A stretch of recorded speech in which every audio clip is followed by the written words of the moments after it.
Good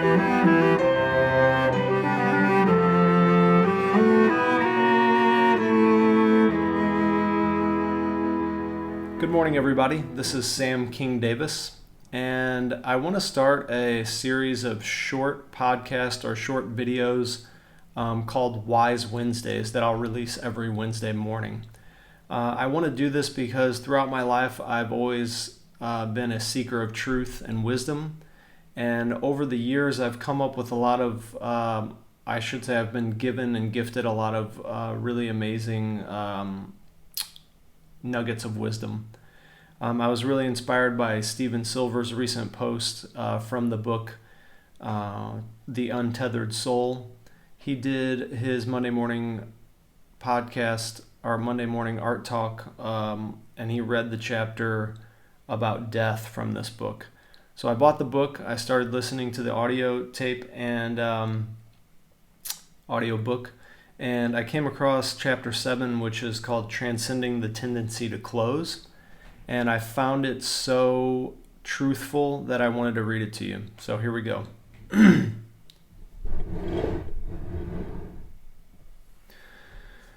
Chapter 7, Transcending the Tendency to Close. The foundations of spiritual growth and personal awakening are very much strengthened by the findings of Western science. Science has shown us how an underlying energy field forms into atoms, which then bind together into molecules and ultimately manifest into the entire physical universe. The same is true inside of us. All that goes inside also has its foundation in an underlying energy field. It is the movements of this field that create your mental and emotional patterns, as well as your inner drives, urges, and instinctual reactions. Regardless of what you call this inner force field, chi, shakti, or spirit, it is an underlying energy that flows in particular patterns through your inner being. When looking at these patterns within yourself, as well as in other living species, it is not difficult to see that the most primal energy flow is the survival instinct.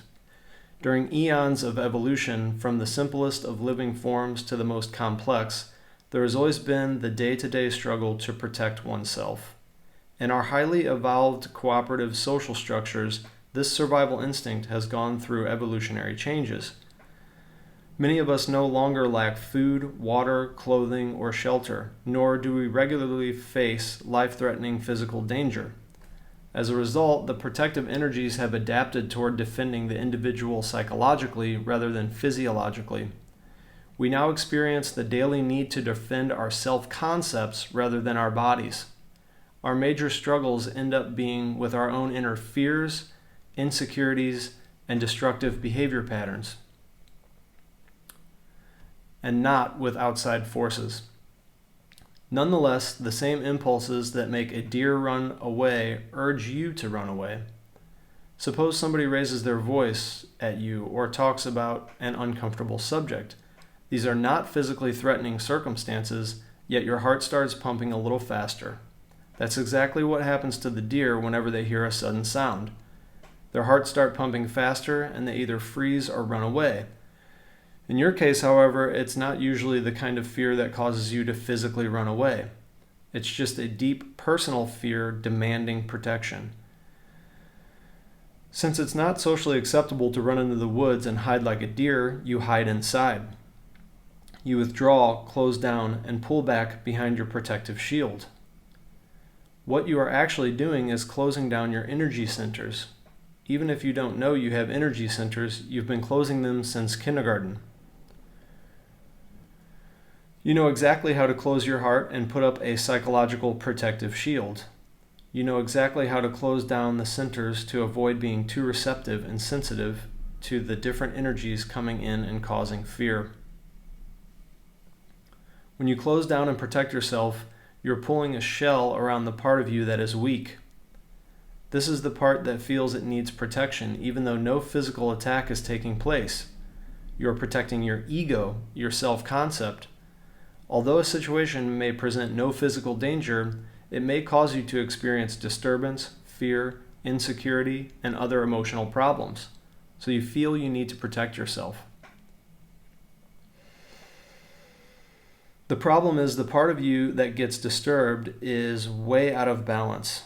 It's so sensitive that the slightest little thing causes you to overreact. You are living on a planet spinning around the middle of outer space, and you're either worrying about your blemishes, the scratch on your new car, or the fact that you burped in public. It's not healthy. If your physical body were that sensitive, you would say you were sick. But our society considers psychological sensitivities normal. Because most of us don't have to worry about food, clothing, or shelter, we have the luxury of worrying about a spot on our pants, or laughing too loud, or saying something wrong.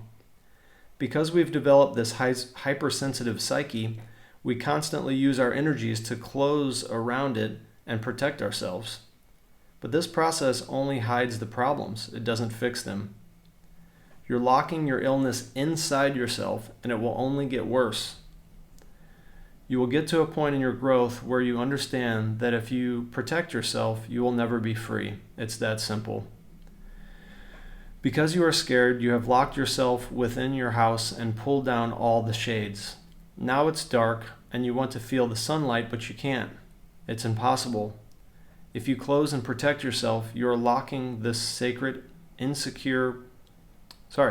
If you close and protect yourself, you are locking the scared, insecure person within your heart. You will never be free that way. Ultimately, if you protect yourself perfectly, you will never grow. All your habits and idiosyncrasies will now stay the same. Life becomes stagnant when people protect their stored issues. People say things like, we don't talk about that subject around your father.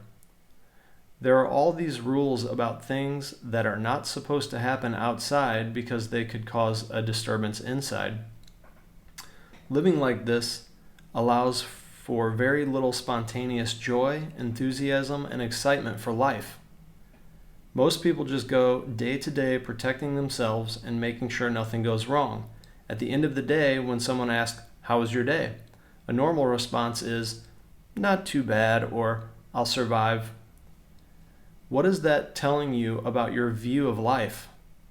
They see life as a threat. A good day means you made it through without getting hurt. The longer you live like this, the more closed you become.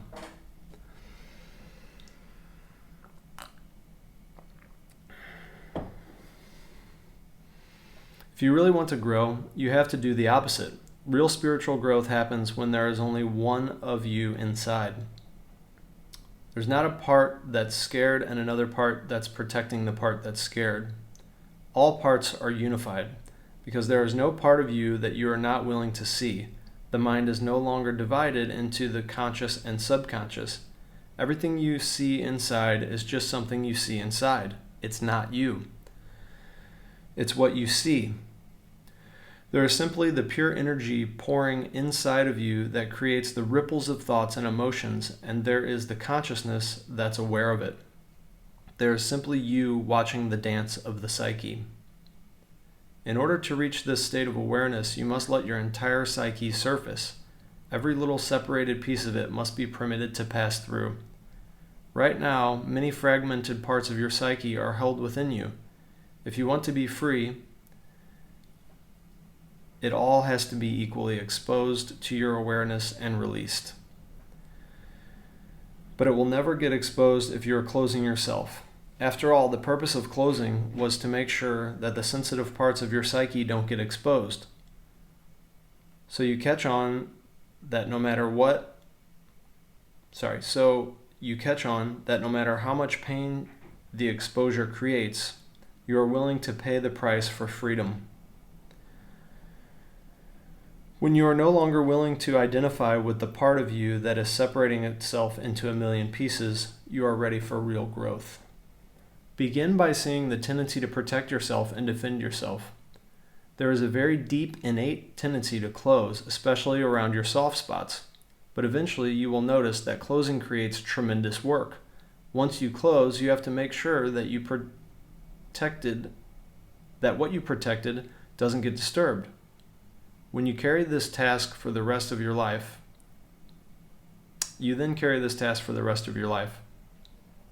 The The alternative is to become conscious enough to simply watch the part of your being that is constantly trying to protect itself. You can then give yourself the ultimate gift by deciding not to do that anymore. You decide instead to get rid of that part. You start by watching life and noticing the constant flow of people and situations that hit your stuff every day. How often do you find yourself trying to protect and defend that weak part of you? You feel like the world wants to get right at it. Every place you go, there's someone or something trying to disturb you, trying to get your goat. Why not let them have it if they really want it? Then don't protect it. Sorry, I'm going to start that paragraph over again. You start by watching life and noticing the constant flow of people and situations that hit your stuff every day. How often do you find yourself trying to protect and defend that weak part of you? You feel like the world wants to get right at it. Every place you go, there's something or someone trying to disturb you, trying to get your goat. Why not let them have it? If you don't really want it, then don't protect it. The reward for not protecting your psyche is liberation. You are free to walk through this world without a problem on your mind. You're just having fun experiencing whatever happens next. Because you got rid of that scared part of you, you don't ever have to worry about getting hurt or disturbed.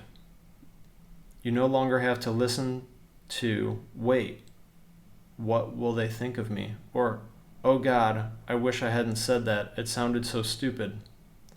You just go about your business and put your whole being into whatever's happening instead of putting your whole being into your personal sensitivity. Once you've made a commitment to free yourself of that scared person inside, you will notice that there is a clear decision point at which your growth takes place. Spiritual growth is about the point at which you start to feel your energy change. For instance, somebody says something, and you start to feel the energy get a little strange inside. You will actually start to feel tightening. That is your cue that it's time to grow. It's not time to defend yourself because you don't want the part of you that you would be defending. If you don't want it, let it go. You will eventually get conscious enough so that the minute you see the energy start getting strange, you will stop. You stop getting involved in the energy. If it normally causes you to start talking, you stop talking. You just stop mid-sentence because you know where it will go if you continue. The moment you see the energy getting imbalanced inside, the moment you see the heart starting to tense and get defensive, you just stop. What exactly does it mean to stop? It's something you do inside you. It's called letting go. When you let go, you are falling behind the energy that is trying to pull you in. Your energies inside have power. They are very strong, and they draw your awareness into them. If a hammer falls on your toe, all your awareness will focus there. If there's a sudden loud sound, again, all your awareness will focus there. Consciousness has the tendency to focus on disturbance, and disturbed energies inside are no exception. These disturbed energies will draw your consciousness to them, but you do not have to let this happen. You really do have the ability to disengage and fall back behind them. When the energies inside start to move, you do not have to go there. For instance, when your thoughts start, you do not have to go with them. Let's say you're outside taking a walk and a car drives by. Your thoughts say, boy, I wish I had that car. You could just keep walking, but instead you start getting upset. You want a car like that, but your salary isn't high enough. So you begin thinking about how you can get a raise or a different job. You didn't have to do all that. It could have just been, here comes that car, and there it goes. And here comes the thought, and there it goes. They're both gone together because you didn't go with them. That's what's called being centered. If you are centered, your consciousness is just following whatever catches its attention. you see the car drive by, and you're off doing something about it. Sorry, if you aren't centered, your consciousness is just following whatever catches its attention. You see the car drive by, and you're off doing something about it. Another day, you see a boat, and then it's all about the boat, and you forget about the car. There are people like that. They don't hold jobs very well, and relationships don't tend to work out for them. They're just all over the place. Their energy is very scattered. You have the ability not to go with any of these thoughts. You can just sit in the seat of consciousness and let go. A thought or emotion emerges, you notice it, and it passes by because you allow it to. This technique of freeing yourself is done with the understanding that thoughts and emotions are just objects of consciousness. When you see your heart starting to get anxious, you are obviously aware of this experience, but who is aware? It is the consciousness, the indwelling being, the soul, the self. It is the seer, the one who sees. The changes you experience in your energy flow are simply objects of its consciousness. If you want to be free, then every time you feel any change in the energy flow, relax behind it. Don't fight with it. Don't try to change it. And don't judge it. Don't say, oh, I can't believe I'm still feeling this. I promised myself I wouldn't think about that car anymore. Don't do that. You'll just end up going with the guilt thoughts inside of the car thoughts. You have to let them all go. But it's just not about letting go of the thoughts and emotions. It's actually about letting go of the pull that the energy itself has on your consciousness. The disturbed energy is trying to draw your attention into it. If you use your inner willpower to not go with it and just remain seated within, you will notice that the distinction between the consciousness and the object of consciousness is like night and day. They are totally different things.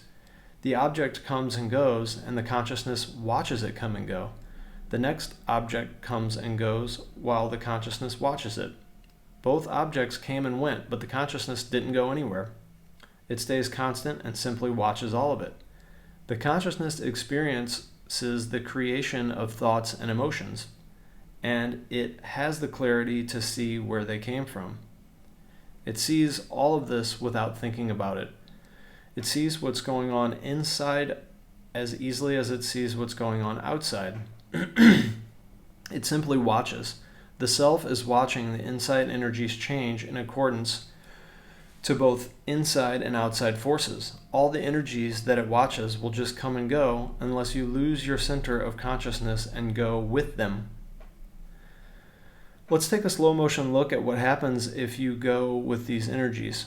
First, you start to have a thought or feeling. This feeling could be as subtle as your energy flow starting to tighten up and become defensive, or it could be something much stronger. If these energies capture your consciousness and all the power of awareness gets focused on them, this power actually feeds them. Consciousness is a tremendously powerful force. When you concentrate on these thoughts and emotions, they become charged with energy and power. This is why thoughts and emotions get stronger the more attention you give to them. Let's say you feel a little jealousy or a little fear. If you focus on it, it grows in importance and demands more of your attention. Then, because your attention feeds it, it becomes infused with even more energy and draws more attention. That's how the cycle goes. Eventually, what started as a passing thought or emotion can become the center of your entire life. If you don't let go, it can get completely out of control. A wise person remains centered enough to let go every time the energy shifts into a defensive mode.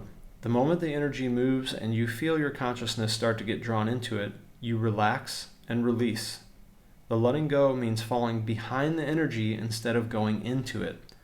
It just takes a moment of conscious effort to decide that you're not going there. You just let go. It's simply a matter of taking the risk that you are better off letting go than going with the energy.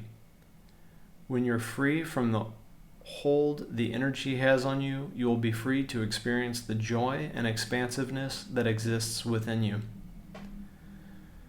So you decide to use life to free yourself.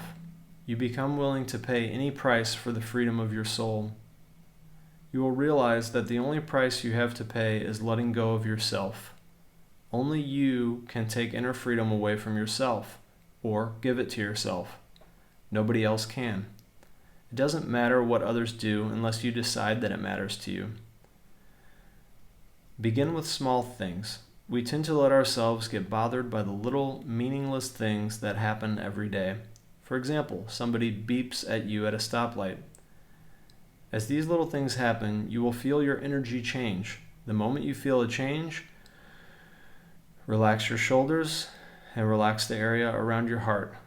The moment the energy moves, you simply relax and release. Play with letting go and falling behind this sense of being bothered.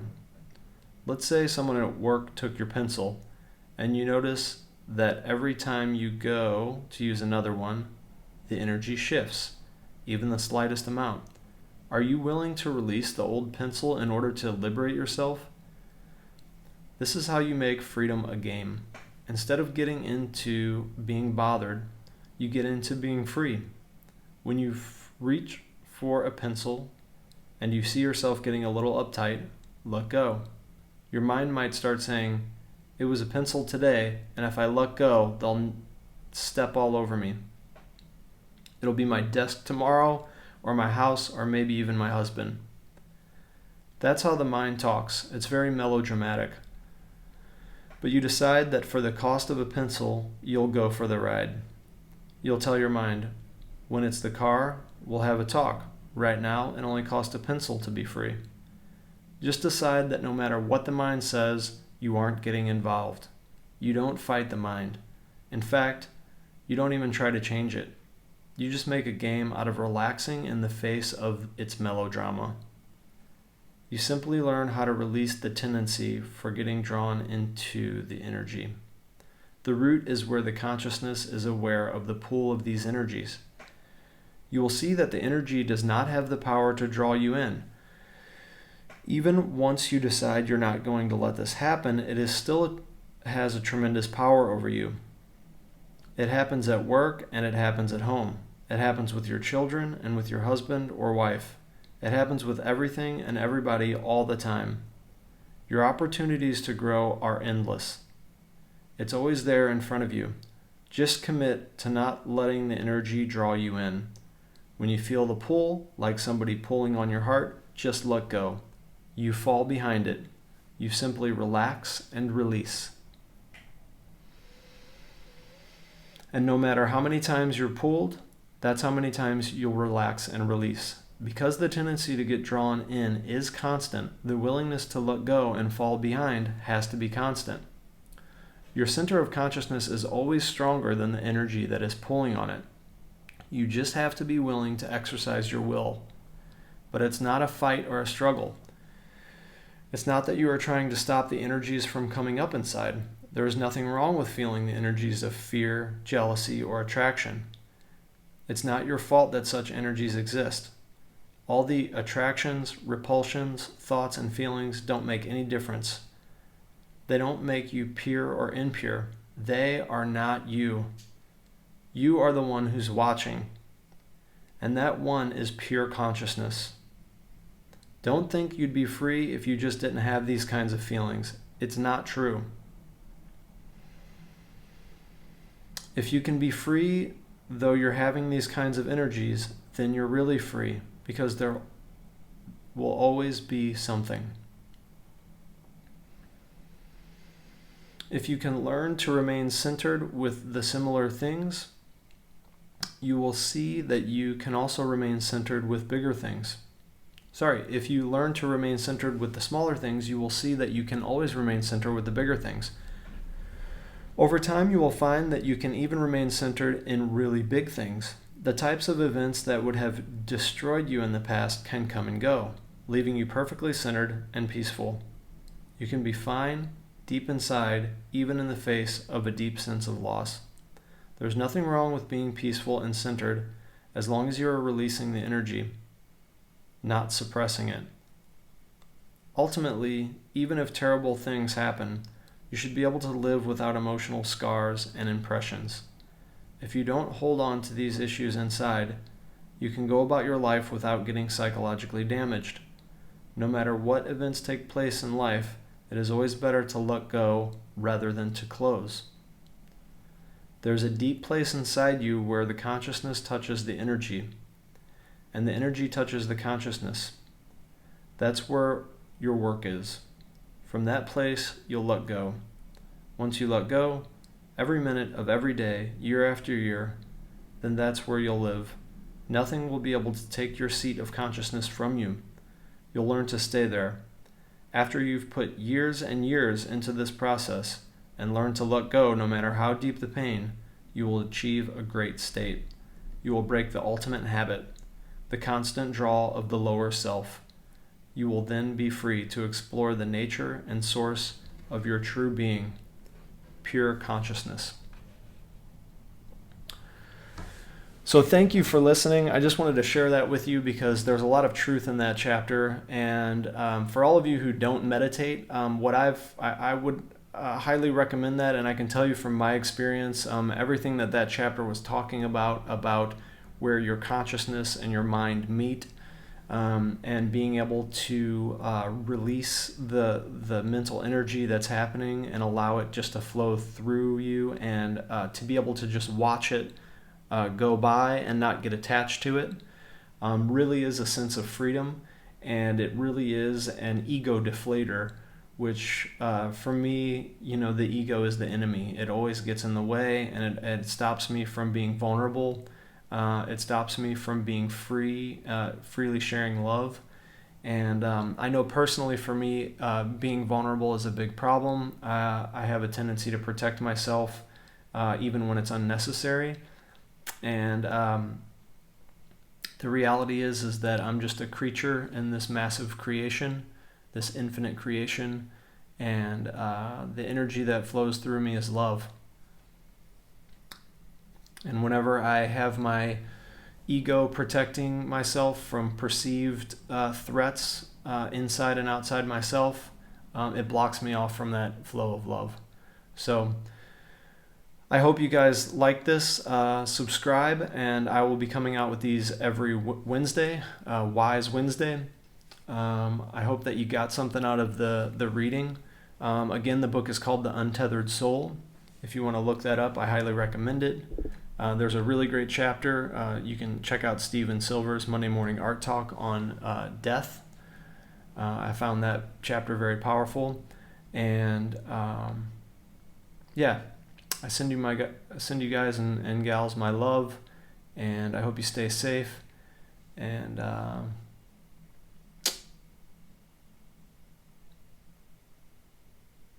thanks for watching.